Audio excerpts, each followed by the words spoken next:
speak to James Denselow. He is a writer on Middle East politics and security at King's College in London. Thank you very much for joining us here on Al Jazeera. Now, clearly, we've reached an impasse in this crisis. The Annan plan is all but out the window. What do you think needs to happen at the international level at what appears to be a very critical stage in the Syria crisis? Well, I think you're right. I think the Annan plan is the only game in town, but the problem is nobody is playing. And the global international mechanisms of peace, if you will, are in a comfortable gridlock.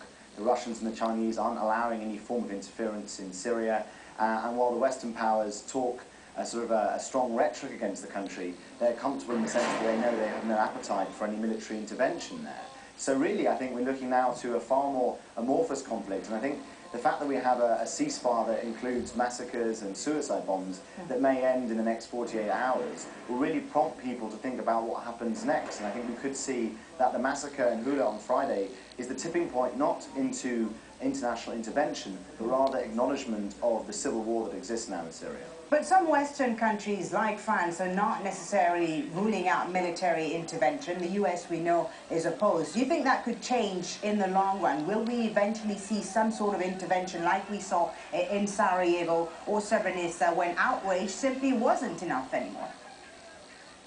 I don't think so. I simply think that if there's no outrage or not enough outrage or what happened on Friday, what does it take for there to be enough to prompt something else? I mean, the French may be talking about not ruling an option out, but certainly that requires international legitimacy through the UN, and the Russians and the Chinese won't give that. I think we need to look far more at what could happen in a regional basis. The Turks have proven quite dynamic in their attitude towards the conflict. The ideas of humanitarian safe havens, potentially a KRG model in the north of Syria, what's happening in Lebanon too. I think that this could be a regional conflict rather than one that's directed through the international powers and the permanent five of the Security Council. Do you think the Gulf countries, the Gulf nations, Saudi Arabia, Qatar and so on, do you think they could make a difference in this crisis?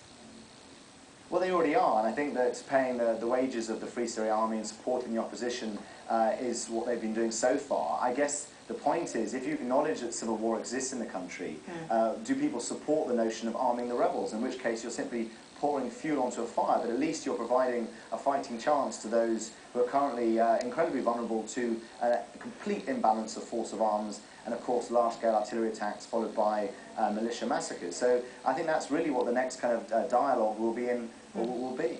And the United States, James, is very keen on applying the Yemen-style option to Syria. Could that work, where the president would step aside, like was the case in Yemen? Could that be applied to Syria, and would the opposition agree to this, do you think?